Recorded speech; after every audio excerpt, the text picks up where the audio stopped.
Bismillahirrahmanirrahim. Assalamualaikum warahmatullahi wabarakatuh.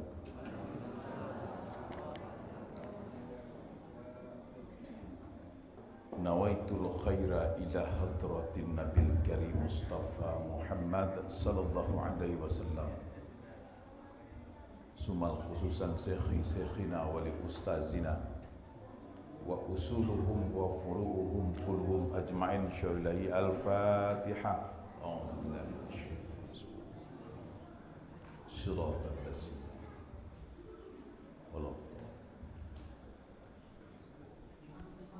Alhamdulillahillazi arsala rasulahu bil huda wa dinil haqq liyuzhirahu 'ala ad-dini kullihi walau karihal musyrikun. Asyhadu an la ilaha illallah wahdahu la syarika lah wa asyhadu anna Muhammadan 'abduhu wa rasuluh.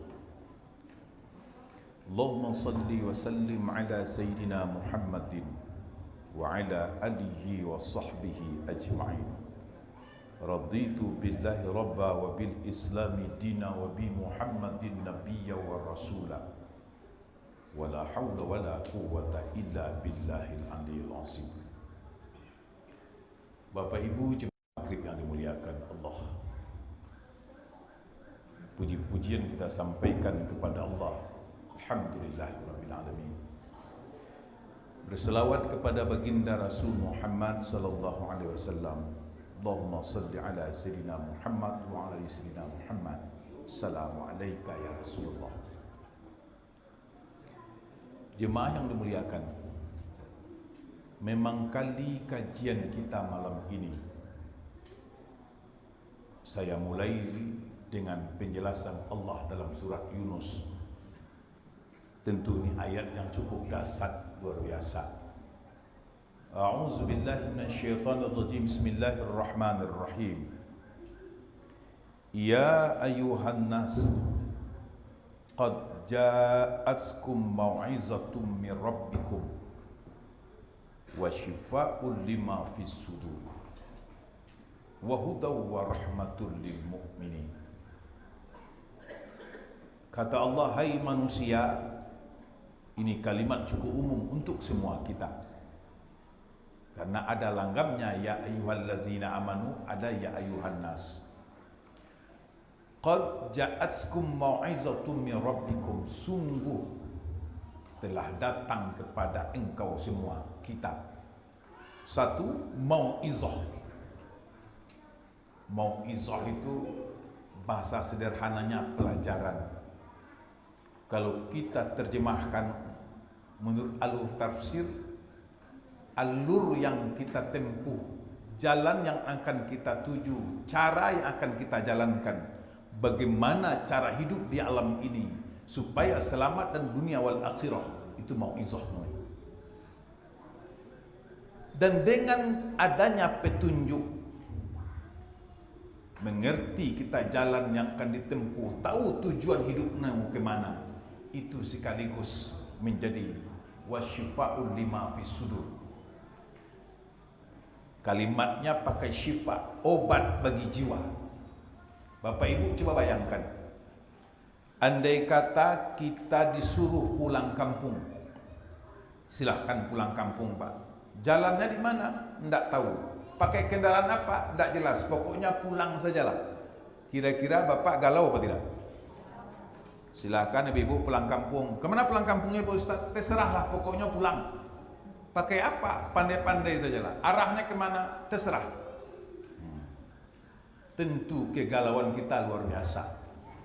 Hari ini kadang-kadang karena dunia sudah modern, orang tak bertanya lagi, orang sudah bertanya Google saja.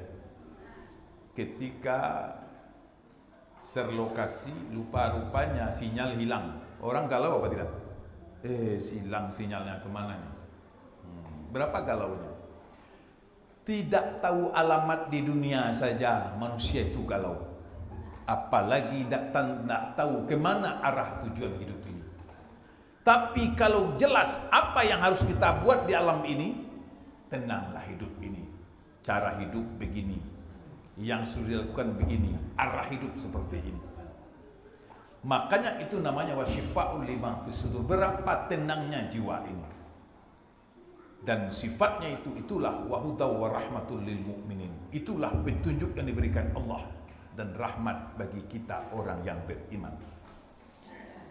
Kalaulah boleh saya kembali kepada ceramah saya yang pertama di sini. Walaupun tak ingat mungkin. Cuma saya coba ingatkan saja. Salah satu bentuk rahmat Allah kepada diri kita ini adalah yang tidak tertandingi oleh rahmat posisi, jabatan dan segala macamnya, yakni ketika diri ditakdir Allah menerima Islam. Ini kalimat ini patut diasah-asah dalam bahasa kaji, diriyadhahkan. Ketika diri kita ditakdir Allah menjadi orang Islam tanpa berusaha, tanpa bersusah-susah. Orang tua kita Islam, kita masuk rahim yang Islam, lahir pula di tengah masyarakat Islam. Itulah sesungguhnya rahmat yang paling besar kepada diri. Ini mengapa saya ulang patut dilatih-latihkan. Karena rahmat Allah yang besar ini kadangkala hilang, tertutup, terhijab oleh rahmat Allah yang lain, yang lebih kecil daripada itu. Apa contohnya? Orang tidak merasa senang ketika bisa ruku dan sujud kepada Allah, tapi orang selamatan besar-besaran ketika dia terpilih. Iya apa enggak? Nah, ini mencocok-cocokkan dengan suasana sekarang aja. Maaf kalau ada yang caleg yang gagal di sini, jangan tersinggung. Dia merasa doanya terkabul, permintaannya dipenuhi Allah, mendapat rahmat ketika dia dapat jabatan. Sampai-sampai ada syukuran. Salahkah? Tidak. Iyakah itu rahmat Allah? Iya. Orang akan syukuran ketika hartanya bertambah. Ada syukuran membuka kantor baru, cabang baru luar biasa. Tapi maaf, andai kata posisi didapat, jabatan bertambah, harta meningkat, hilang rahmat Allah yang satu tadi. Apa itu? Iman habis, Islam tidak ada. Maka kita bagaikan Firaun baru saja yang hidup di alam ini. Semua rahmat Allah itu tidak akan bernilai. Cuma karena mata ini tiap waktu menengok materi, sampai-sampai jiwa condong kepada yang nampak itu.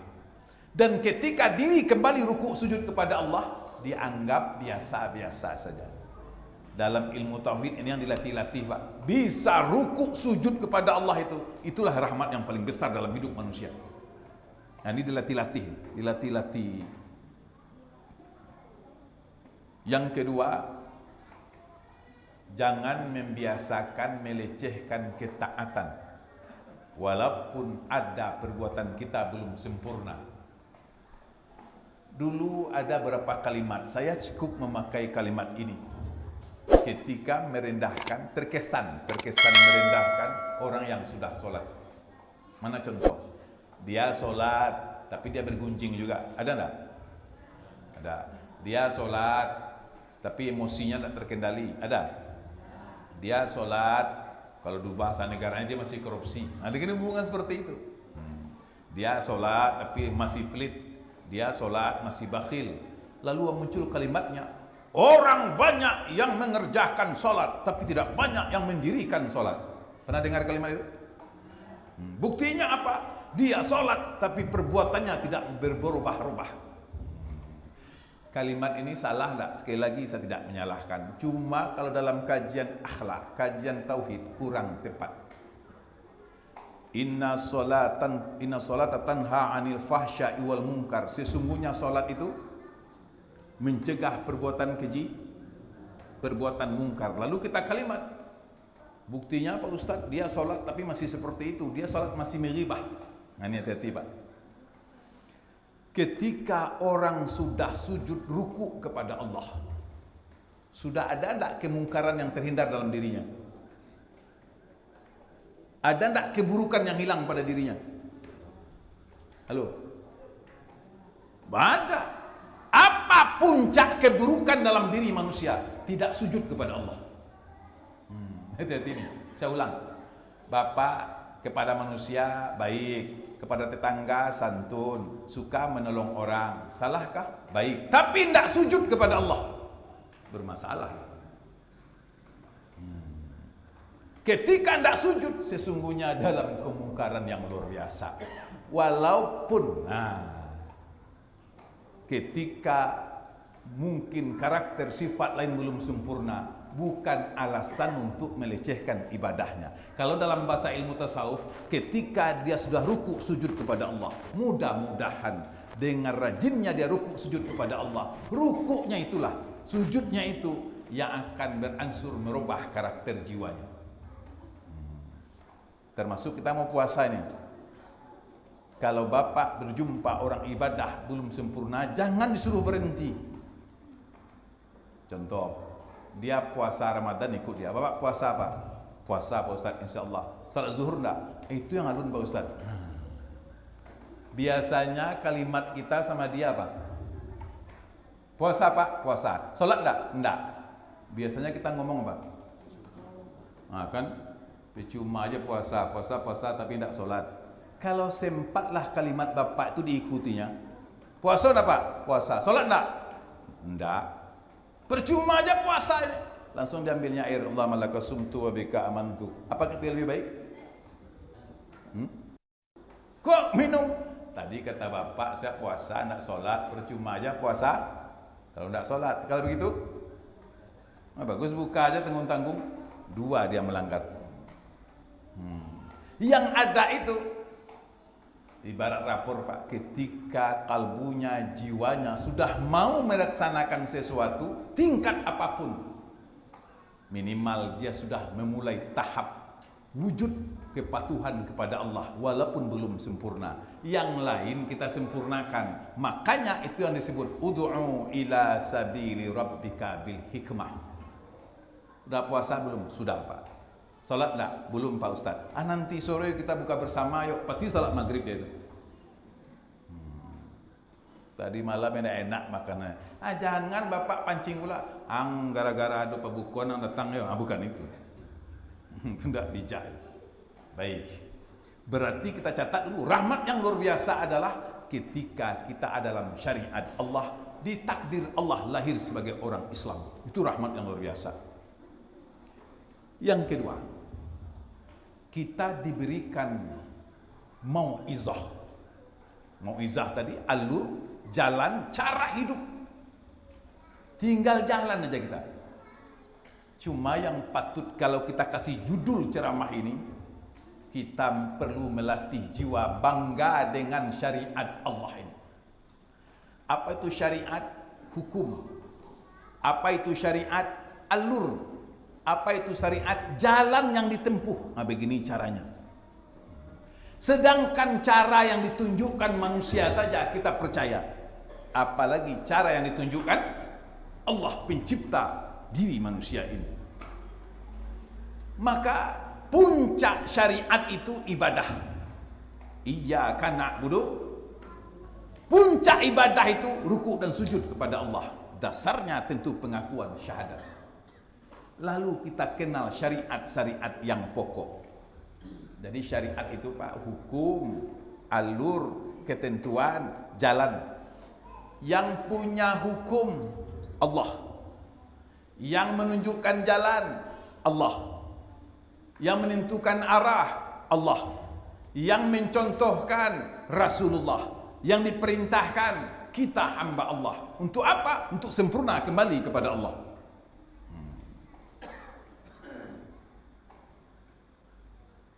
Sebelum saya lanjut ini terlalu semangat. Nah, ini senior ada kenal ada Samsul Rijal, ada Pak Muarnis. Nah, ini kalau bicara hukum dia nanti. Kalau hukumnya hukum, nah itu kan. Kami ini berbeda profesi. Kalau di kampung saya Pak, saya tiap malam mengaji perkara. Rukun Islam 5 pakaro. Rukun iman 6 pakaro. Rukun salat 13 perkara.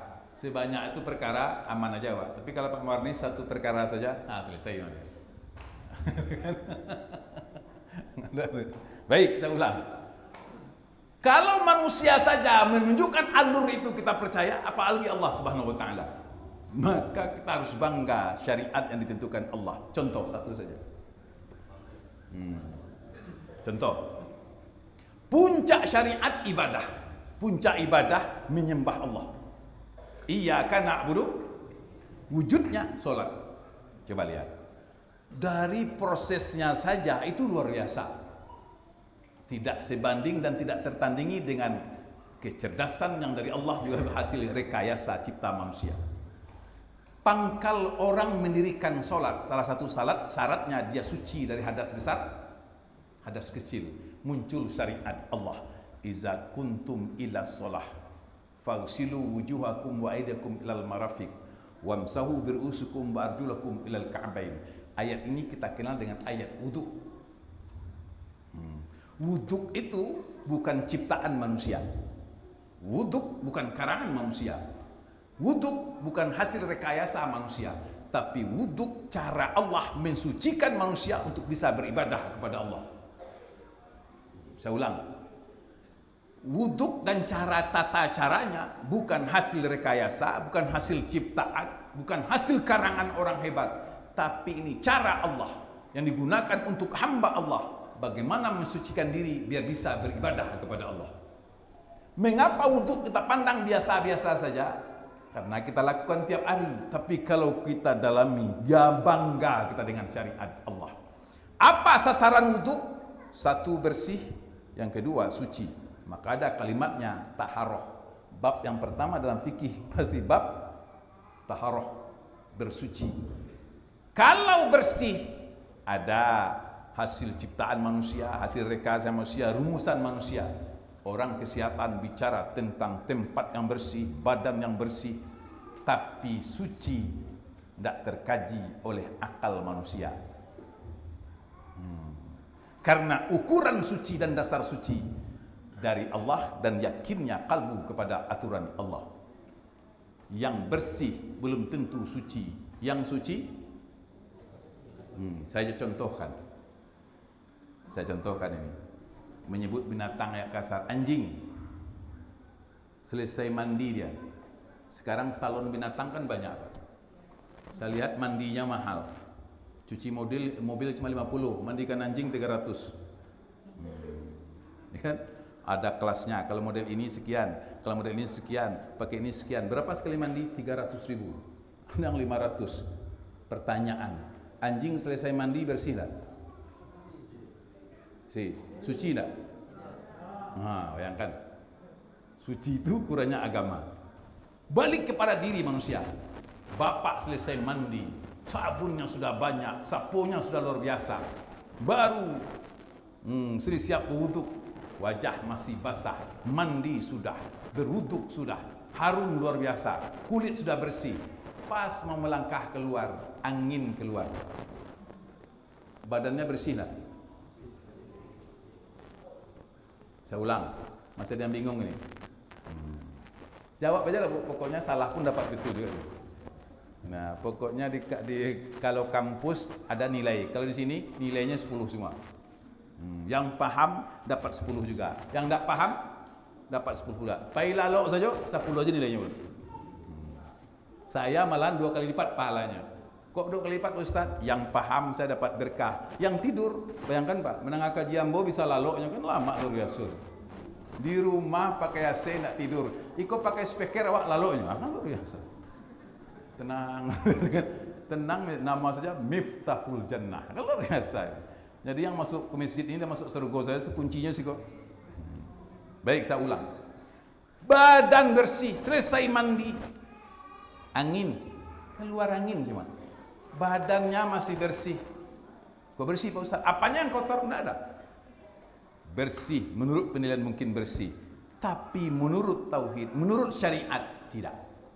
Bersih mungkin, tapi yang hilang bukan bersihnya, tapi sucinya. Bayangkan.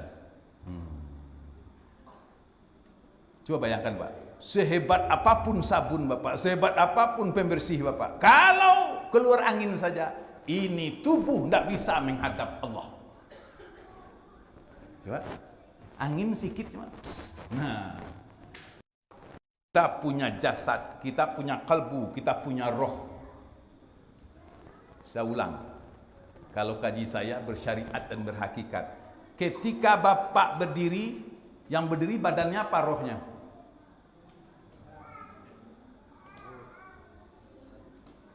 Halo. Ketika Bapak duduk, yang duduk rohnya apa, jasadnya? Jasad, berarti rohnya di mana? Hah? Di luar. Nah, saya pakai kaidah dulu. Asy-syari'atu bila hakikatin 'atilah wal hakikatu bila syari'atin batilah. Bermula syariat tanpa hakikat hampa. Bermula hakikat tanpa syariat tidak sah. Supaya nyambung, saya kata si banyak contoh. Apabila zahir tanpa batin hampa, batin tanpa yang zahir tidak sah. Contoh yang lebih bawah lagi. Tubuh tanpa nyawa namanya bangkai. Nyawa tanpa tubuh namanya alhamdulillah. Jangan bilang hantu pula. Karena masih banyak ini. Sambil meluruskan paham, kita orang Islam banyak terjebak dengan paham-paham yang aneh. Jasad tanpa nyawa mayat, roh tanpa jasad gentayangan. Berarti di luar manusia, dalam hantu, kan jadinya. Ya roh namanya. Baik. Jasad mengapa bangkai? Ketika roh meninggalkan jasad, jasad pasti tidak bisa ke surau lagi, kecuali diantar. Jasad bisa duduk tak? Tidak. Ada tak orang mati duduk? Berarti tidak matinya tu. Ada tak orang mati ngomong? Biar nampak wuduk tadi yang luar biasa. Coba. Saya ulang kaji kemarin.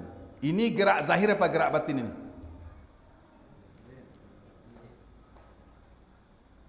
Halo? Nah, gerak zahir Pak Ustaz. Berarti batinnya di mana? Mungkinkah tangan ini bergerak sendiri? Saya baca pelan-pelan. Manusia ini punya jasad. Jasadnya ada tulang, jasadnya ada daging, jasadnya ada darah, jasadnya ada urat. Ada yang lebih dari itu? Ada yang unsur itu? Atau dalam bahasa Quran, khalaqal insana min salsalin kal fakhar, ada daging, ada urat, ada tulang, ada darah. Masih ada? Kurang salah satunya, berhenti Pak jadi orang. Nah, daging ada, tulang ada, urat tak ada, darah habis, hidup tak? Nah, daging ada, darah banyak, tulang ada, urat tak ada. Satu aja saraf Bapak bermasalah, tidak bergerak tubuh ini. Dalam bahasa umum namanya urat, dalam bahasa kesehatan namanya saraf. Ada orang kesehatan tak? Bapak pergi ke tukang urik, itu nampaknya ahli urat tulisannya. Kalau pergi ke dokter, saraf namanya. Ribuan saraf dalam tubuh manusia, dia bisa bergerak. Sumber saraf di mana? Sentral saraf di mana? Di otak. Lihat ini Pak. Semua gerak jasad ini sentralnya di kepala. Satu saraf bermasalah gerak tubuh Bapak. Maaf Bapak Ibu yang dapat ujian, mungkin saraf terjepit, ada pecah pembuluh darah, berhenti jalan. Tersumbat aja satu saraf, miring jalan Bapak. Sentralnya di sini. Sentral ilmu juga di sini. Yang dilihat, yang didengar, yang diucapkan tersimpan dalam memori. Satu saraf ingatan Bapak bermasalah, hilang profesornya. Tidak percaya? Cerdas, luar biasa, S1 selesai, S2 selesai, S3 selesai, dapat guru besar. Pas dapat guru besar, putus satu sarafnya. Jadi guru profesor enggak? Kecurang, jadi panggil agak kanai sedikit Ustaz. Kanai sikit aja enggak bisa. Kalau bahasa Kampung Warnis, bocuali namanya Pak. Bocor halus. Nah, mercy miring sikit, enggak usah agak kanai. Nah, baik. Seluruh saraf ini sentral di kepala, baru bisa. Nah, apakah saraf ini bergerak sendiri? Tidak. Dia baru bisa menggerakkan jasad ini. Ada iradah dari kalbu, kehendak. berkehendak di sini, secepat kilat kepada otak, baru bisa bergerak. Kemudian selanjutnya, akal baru bisa bergerak, kalbu bisa berkehendak, karena ada roh. Berarti, iya ini gerak zahir, iya ini gerak batin. Itulah kata orang Melayu lama, putih kapas dapat dilihat, putih hati berkeadaan. Yang jalan ini bapak sampai ke masjid kerendak kaki apa kerendak hati? Kan berarti ini gerak? Gerak batin tapi lahir pada zahir manusia. Saya ulang. Maka gerak akal yang paling dasar adalah bukan mampu menggerakkan tubuh untuk usaha. Baik, mampu menggerakkan jasad untuk jalan-jalan, bagus. Mampu menggerakkan jalan untuk urusan hidup, luar biasa. Tapi gerak otak yang paling dasar adalah ketika otak menggerakkan ruku dan sujud kepada Allah. Ketika orang tidak pernah ruku sujud kepada Allah, tanda otaknya berarti gerak sarafnya hanya untuk kebutuhan hidup.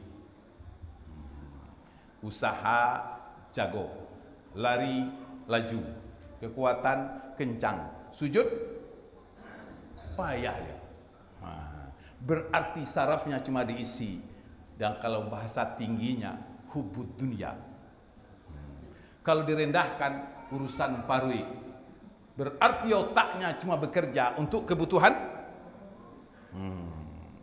Ini yang ayat Allah singgung. Siapa yang tidak pernah sujud, berarti gerak otaknya hanya untuk kebutuhan hidup. Kebutuhan hidup yang paling pokok urusan perut. Kalau manusia cuma urusan perut, ulaika kal an'am balhum adal. Perlu diterjemahkan tak? Nah, saya takut menerjemahkannya. Bapak nak negur saya nanti pulang. Ini kelemahan bahasa Indonesia juga ini. Kalau dibaca ayat ini pakai alur tilawah, Bapak ngangguk. Tapi kalau terjemahkan bahasa kulim ini, Bapak anak datang besok buatnya.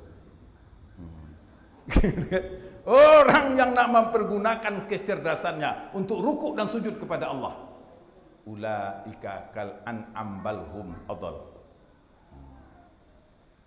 Agak keras. Cuma ayat ini hebat karena bahasa Arab itu tinggi, terjemahan yang salah. Bukan salah, tidak cukup menerjemahkan Arab itu, akhirnya kasar kedengaran. Siapa yang tidak sholat itu bagaikan binatang ternak atau lebih jelek daripada itu. Jadi kalau ada orang tidak sembahyang angka bawah, kan mungkin begitu diungkapkan, salah dia, jadi kasar dia. Itu enaknya ayat Quran itu halus, dia tegas tapi tidak kasar. Mencari pilihan kata dalam bahasa Indonesia susah gitu. Baik. Kemudian gerak otak bersumber dari kalbu. Gerak kalbu pasti bisa tangan ini goyang, bisa kita ruku karena ada roh. Kesimpulan pertama, berapa hebatnya syariat Allah berupa wudhu. Walaupun jasadnya ada, rohnya ada, akalnya ingin, kehendak ada, tapi jasadnya tidak suci, tidak bisa ruku dan sujud kepada Allah. Cari metode, jalan supaya tubuh suci, tidak ada. Yang punya tubuh Allah, yang memerintahkan ibadah Allah, yang menentukan caranya. Di luar itu tidak sah. Apa Bapak berendam 3 hari 3 malam, tidak sah. Bapak mandi kembang 3 malam, tidak sah. Tapi ini cara syariat yang luar biasa. Ini syariat itu bukan biasa-biasa saja. Wudhu itu sesuatu yang luar biasa. Intermezzo saja. Di beberapa kampung saya lihat di negeri Melayu ini, kampung saya saja sama, saya keliling di Riau sama. Ada ilmu-ilmu kampung. Bapak kan orang kota apa orang kampung ini? Orang kota, orang kampung bergaya kota. Nah, di kampung tuh saya lihat banyak hidup mantra. Tahu mantra? Kadang-kadang doa namanya. Ketika Bapak merantau, Bapak minta sama Tuk, sama segala macam, Tuk, kasihlah saya doa, pagar dirilah, buka aura lah, segala macam.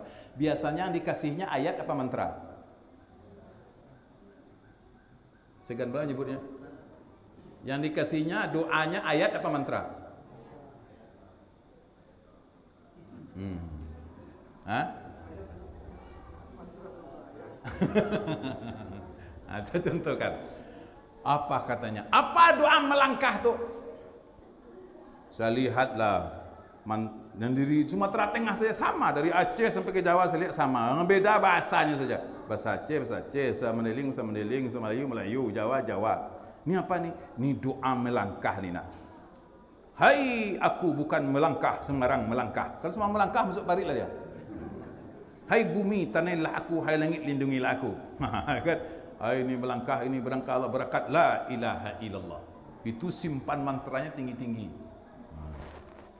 Lalu ditanya sama saya, apa doa melangkah yang bagus Pak Ustaz? Bismillahi tawakkaltu 'ala Allah, la haula wala quwata illa billah. Apa katanya? Itu biasa tuh Ustaz. Yang kalimat Allah dianggap biasa, yang kalimat manusia? Nah, ini kan udah azan nih. Satu lagi nih biar yakin nanti yang akan puasa juga 5 menit. Lalu saya lihat ada yang rajin pakai minyak, apalagi waktu pencalonan kemarin, supaya nampak wajah sama orang, auranya makin nampak. Coba, para calon ini kadang-kadang suruh mandi tengah malam, suruh pakai minyak, pakai. Ini minyak bukan sembarang minyak, cahaya Allah, cahaya Muhammad. Tidak ada yang pandang orang, melainkan nomor saya. Tidak jadi-jadi juga dia. Maaf, dia sangat yakin memasang minyak, tapi tidak yakin dengan wudhu.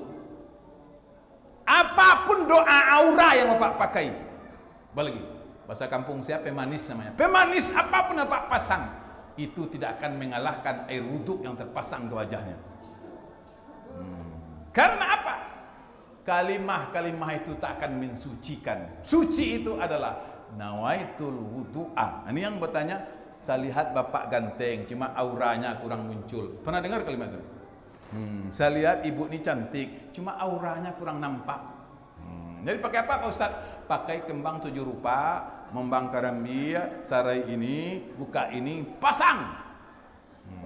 Saya rajin dia, karena ini petunjuk dari, kalau dukun kasar kali namanya, ahli kebatinan, dia yakin akan itu. Tapi ini Allah yang ngomong, kurang yakin dengan syariat Allah.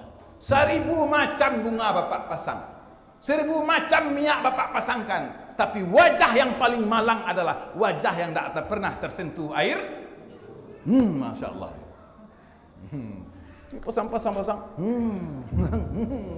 Mau ke kantor pasang, mau dagang pasang, mau politik pasang, wudhu tidak pernah. Masya Allah. Makanya doa pembuka aura yang paling dasar, mau saya tunjukkan? Nawaitul wudu'a irfal hadasil asghari ada'an lillahi ta'ala. Sengaja aku berwudu mengangkatkan hadas kecil karena Allah Ta'ala. Bersih zahir, bersih batin, suci zahir, suci batin, suci tubuh, suci roh, baru bisa sujud kepada Allah. Subhana rabbiyal a'la wa bihamdi. Dasar dari apapun. Jadi jangan dianggap wudu itu biasa-biasa saja. Syariat Allah itu luar biasa. Saya ulang, berendam Bapak 3 hari 3 malam, habis sampo 3 karung, habis sabun tapi tak berwudu, berarti diri belum suci. Karena suci itu hukum Allah, cara Allah untuk menyembah Allah kepada hamba Allah. Kita mau puasa, nah mudah-mudahan pandang juga. Tadi baru wudu, syariat puasa juga seperti itu. Makanya sesungguhnya syariat itu semuanya luar biasa. Yang paham berhak puasa Allah. Untuk apa disuruh puasa? Itu perintah Allah. Bukan untuk Allah, tapi bagi hamba untuk mengabdi kepada Allah. Cara manusia saja, manusia yakin. Kok cara Allah dia tidak mau?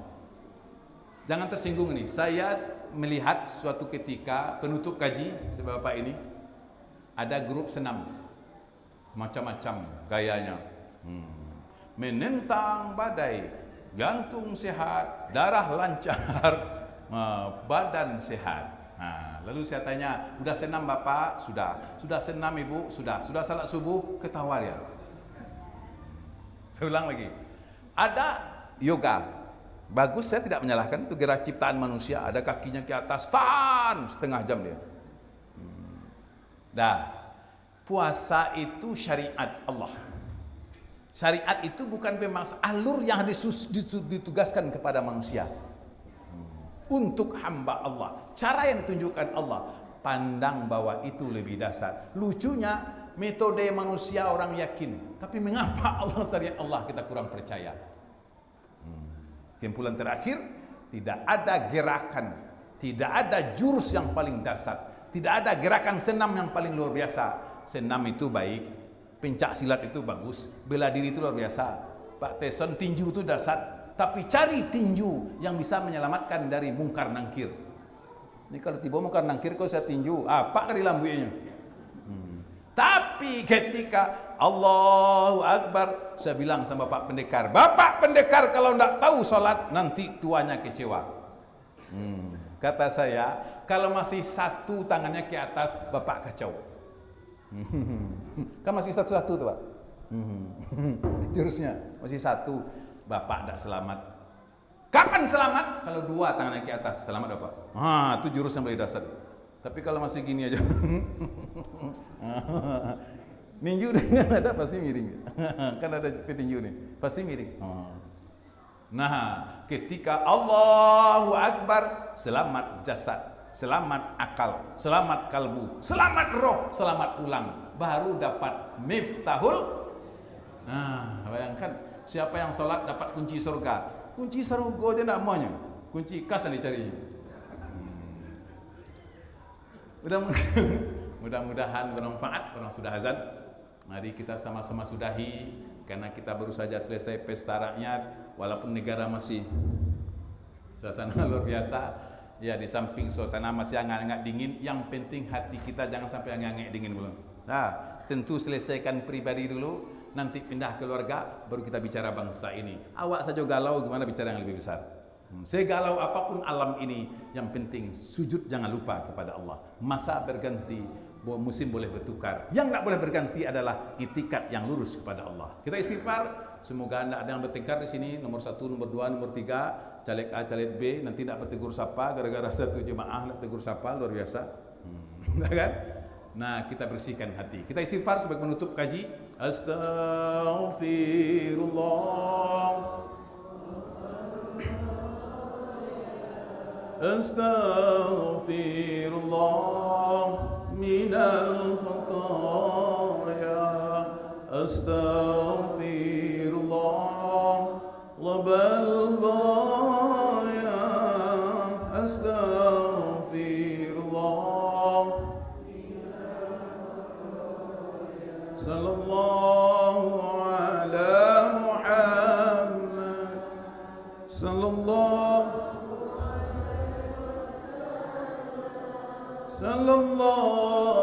ala Muhammad. Sallallahu alaihi wasallam. Subhanakallahumma wa bihamdika, asyhadu an la ilaha illa anta, astaghfiruka wa atubu ilaik. Walhamdulillahirabbil alamin. Assalamualaikum warahmatullahi wabarakatuh.